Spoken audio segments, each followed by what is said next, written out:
exposing the ache in every seeker's journey. What happens when you feel you've let Jesus down? Am I the only one who wonders if love can mend what's been broken? She never thought she'd break his heart. Lost in her own pain, she forgot the gentle warmth of his embrace, the laughter, the music, the light.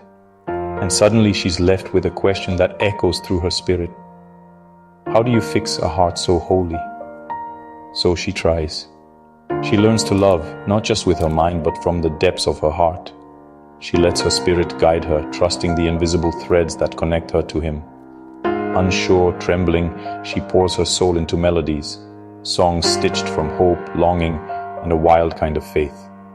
With every note, she remembers how it feels to really laugh again, to share joy with all of creation, to see beauty in the ordinary. The light returns, slowly, shy at first, then brighter. She lives not to earn forgiveness, but to celebrate the love that found her in the first place. Will it be enough to heal what's broken?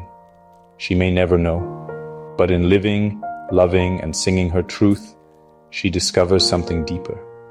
Sometimes the act of loving is the miracle, and perhaps, just perhaps, that's all he ever wanted.